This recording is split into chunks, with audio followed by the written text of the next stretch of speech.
Hi, Clark Reid, popping back in with more tech headlines. If you like these reports, you can sure help us out. Give that like button a little love pat, and you can also subscribe so you know when each new report is posted.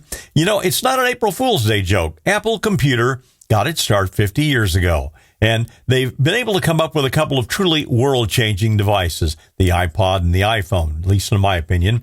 Now, will they eventually come up with a third device that can have that kind of impact, like smart glasses maybe?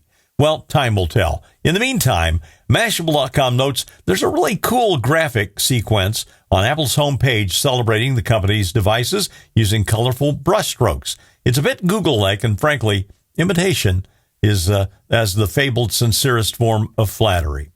SpaceX has filed for an IPO, an initial public offering of its stock, and Gadget.com reports that while this was expected, most saw it happening in July. The Musk-owned company is looking for an IPO valuation of $1.75 trillion, which would make it the biggest IPO in history. SpaceX is the parent company of X, formerly Twitter, and Grok, as well as XAI. The company is wanting to get its Starship rocket program back on track, and it has aspirations to build out its space base on the moon and, of course, Mars one day.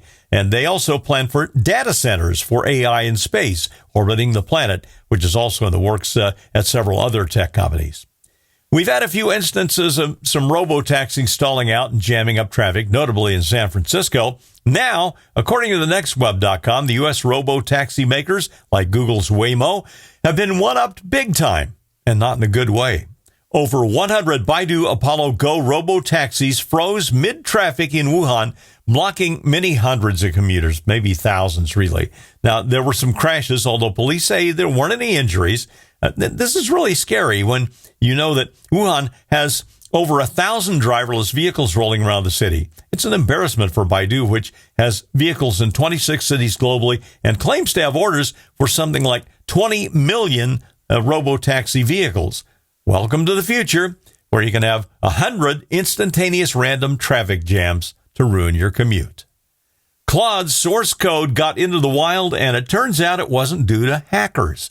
9to5Google.com says the code was mistakenly published by Anthropic in the middle of the night. That's a hell of a mistake. Anthropic has been aggressively promoting Claude as superior to ChatGPT, and they've been touting tools to migrate your ChatGPT work over to Claude. So how did this massive screw-up happen? Well, apparently, at about 4 a.m. Tuesday morning, Anthropic pushed out what was supposed to be a routine update to Claude. Well, apparently, it included in that update a source map file that led right to Claude's source code. The debugging file contained 512,000 lines of proprietary TypeScript code, which was initially spotted and posted by someone on Twitter X, and it wasn't long before the entire code package was downloaded and circulated to thousands, though the leak doesn't seem to include Claude's model data. Still, this interface code is a costly loss for the company, and in other words, it's a pretty gigantic